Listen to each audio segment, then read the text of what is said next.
welcome back to my channel. Nah, jadi di video kali ini saya akan sharing pengalaman saya mengenai proses pendaftaran GKS Graduate tahun 2020 di jalur kedutaan. Nah, jadi langsung aja ke video selanjutnya. Check it out! Nah, untuk latar belakang, pada tahun 2019 saya sudah mendaftar GKS jalur universitas ke SNU, tapi masih belum beruntung. Nah, oleh karena itu untuk menjadi Hilda yang lebih baik di tahun setelahnya, jadi saya mengambil les bahasa Korea pada tahun 2019 dan alhamdulillah pada November tahun 2019 saya mendapatkan topik 4. Nah, saya berharap dengan adanya tambahan topik ini akan membuat hasil yang berbeda di pendaftaran GKS saya di tahun 2020. Nah, selain itu saya juga berganti jalur dari jalur universitas ke jalur kedutaan karena saya menanyakan kepada wardi-wardi GKS tahun sebelumnya bahwa ternyata untuk jalur universitas kebanyakan mereka mendapatkan rekomendasi dari profesor penelitian mereka atau dosen mereka. Sedangkan saya adalah anak sosial, jadi saya tidak bisa mendapatkan rekomendasi penelitian. Jadi karena hal itu saya lebih yakin untuk mendaftarkan ke jalur kedutaan pada tahun 2020. Nah, saya mulai persiapan untuk GKS itu di bulan Januari tahun 2020. Saya ingin mengambil MBA atau Master of Business Administration untuk master degree saya.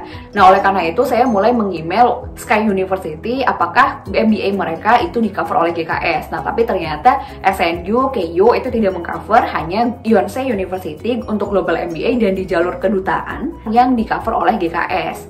Akhirnya saya untuk jalur kedutaan saya memilih pertama adalah Full-Time MBA di Sukukan University, kedua adalah Global MBA di Yonsei University, dan yang ketiga adalah MBA di Jeonbuk National University. Nah, berbeda dengan beasiswa-beasiswa lainnya yang saya menyelesaikan studi plan participation letter itu dekat-dekat dengan deadline pendaftaran, akhirnya tidak bisa di-proofread. Untuk GKS ini saya menyelesaikan jauh-jauh hari, saya selesai 2 minggu sebelum penutupan pendaftaran. Akhirnya saya kirim ke 5 teman saya untuk di-proofread, mereka memberikan feedback dan akhirnya direvisi. Nah, saya yakin bahwa proofread ini menjadi salah satu yang membuat esai saya itu menarik dan akhirnya sampai lolos ke tahap final. Jadi aku mau menekankan bahwa proofread ini menurut saya adalah sangat penting dalam pendaftaran beasiswa apapun. Nah, selain itu yang saya ingat pada saat pendaftaran adalah waktu itu untuk meminta surat rekomendasi saya harus bolak-balik ke kampus dan kerja karena dosen itu waktunya sangat terbatas, jadi kita harus menyesuaikan waktu beliau. Nah, kalau dari saya untuk meminta rekomendasi itu sebaiknya dilakukan setelah pengumuman pembukaan pendaftaran GKS. Karena apa? Untuk form rekomendasi itu langsung dari GKS dan itu bisa berbeda dari tahun-tahun sebelumnya. Nah, memang untuk waktu meminta rekomendasi itu sangat dikit, jadi sebisa mungkin untuk esainya itu sudah dibuat sebelumnya, dan juga untuk yang kerja itu please spare waktu untuk cuti di saat mencari surat rekomendasi. Selain itu untuk translate dokumen, notarisasi seperti ijazah, KK, transkrip, nah itu tuh sangat memakan waktu dan memakan biaya. Jadi kalau saran dari saya itu siapkan dokumen translasi dan notarisasi itu sebelum pembukaan pendaftaran. Jadi ketika pendaftaran dibuka bisa menyiapkan hal yang lain. Setelah mengisi form aplikasi, melengkapi segala dokumen, translasi, notarisasi, akhirnya dimasukkan ke dalam satu amplop. Nah, untuk jalur kedutaan di pengumumannya itu benar-benar disebutkan bahwa mereka hanya menerima pengiriman melalui pos, jadi ke kantor pos ya untuk pengirimannya. Nah, untuk pendaftaran GKS Graduate tahun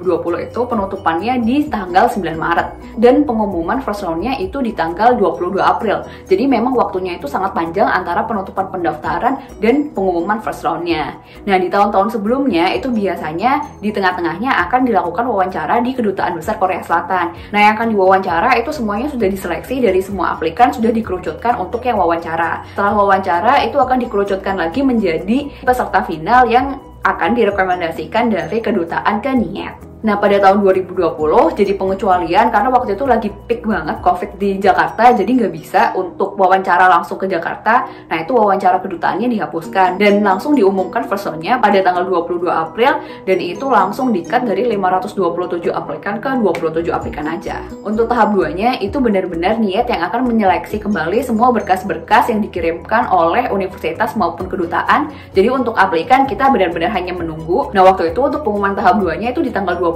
Mei. Nah, alhamdulillah semua yang direkomendasikan oleh kedutaan itu lolos semuanya ke tahap selanjutnya. Nah, sebenarnya untuk jalur kedutaan yang paling mendebarkan adalah tahap 3. Karena di tahap 3 itu sendiri, kalian tidak hanya melakukan medical check up, tapi juga ada proses admisi ke universitas. Jadi, kalau misalnya kalian tidak mendapatkan admisi dari salah satu universitas dari 3 universitas yang kalian pilih di awal, berarti kalian otomatis akan langsung terdiskualifikasi. Nah, aku akan bahas yang medical check up terlebih dahulu. Nah, medical check up ini sendiri itu benar-benar dilakukan tes dari atas sampai bawah. Mata, hidung, darah, ronsen, feses, urin, pokoknya semua itu dicek. Dan untuk medical check up itu sebenarnya rumah sakitnya itu tidak ada restriksi. Bahkan tidak hanya rumah sakit, tapi kalian bisa ke klinik medis. Cuma saat kalian lolos kan kalian harus membuat visa. Nah, untuk membuat visa ini salah satu syaratnya adalah melampirkan hasil TB dari universitas rujukan kedutaan. Nah, akhirnya banyak anak GKS yang melakukan medical check up di rumah sakit rujukan kedutaan Korea Selatan karena nantinya hasil saat kalian medical check up itu bisa dilampirkan sekalian membuat visa. Jadi kalian gak bayar 2 kali.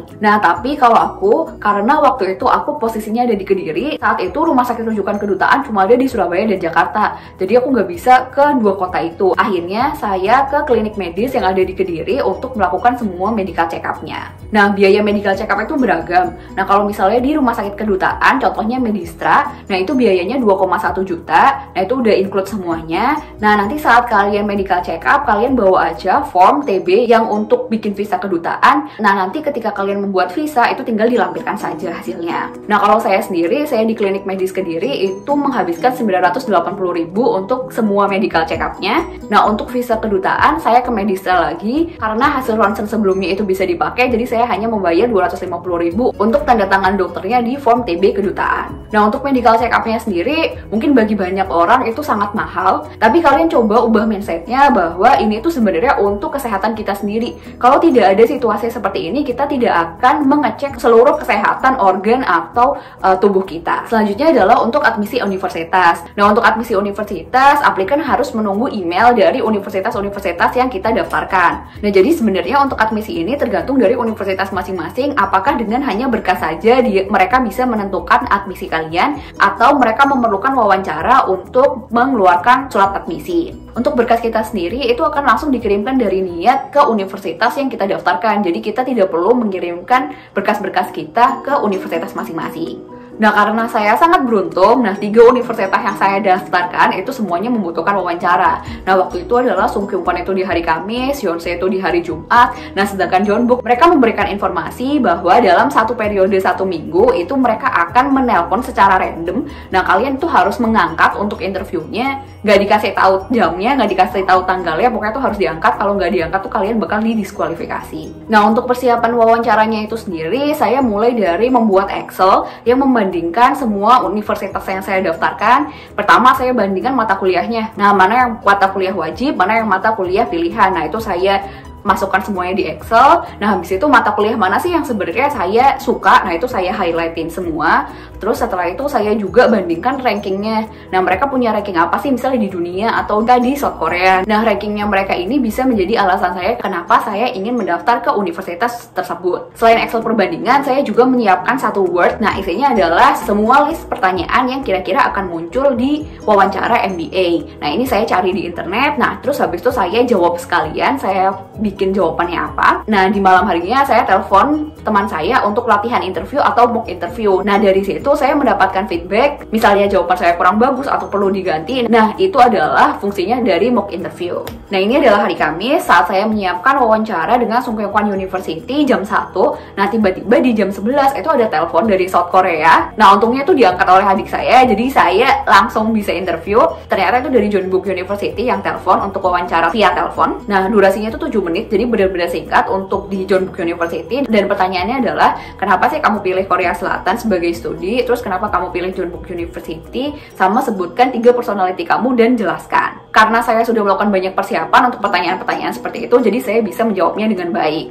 Nah, sebenarnya yang paling susah itu adalah wawancara di Sungkyunkwan dan Yonsei University. Nah, Sungkyunkwan University itu memakan waktu sekitar 20-30 menit. Dan itu yang wawancara adalah profesor, yaitu bule, bukan orang Korea asli. Dan itu wawancaranya melalui Zoom. Untuk Yonsei University itu wawancara sekitar 15-20 menit dan itu diwawancara melalui Skype. Dan yang wawancara itu adalah 2 profesor Korea Selatan. Nah, setelah 1 minggu setelah wawancara, kalian akan menerima pengumuman admisi. Dan alhamdulillah saya keterima di ketiga universitas yang saya daftarkan. Nah, di situ sebenarnya saya senang, tapi saya juga bingung. Nah, saat itu kalau misalnya untuk MBA-nya sendiri, yaitu jurusannya itu sebenarnya lebih baik Sungkyunkwan daripada Yonsei. Nah, tetapi untuk rank universitasnya itu lebih baik Yonsei daripada Sungkyunkwan. Nah, tapi akhirnya setelah saya menanyakan ke banyak senior, ke orang Korea Selatan, ke teman-teman saya, akhirnya saya memutuskan untuk mengambil Global MBA di Yonsei University. Nah, kalau misalnya jalur kedutaan itu sebenarnya yang memilih final choice university University itu dibalikan lagi ke aplikan. Jadi nggak kayak SBMPTN, kalian kalau misalnya keterima di pilihan 1, berarti kalian harus masuk ke pilihan 1, itu enggak. Jadi kalian bisa milih dari pilihan 1 sampai 3 kalian mana yang kalian pilih. Kalau aku akhirnya adalah memilih pilihan kedua aku.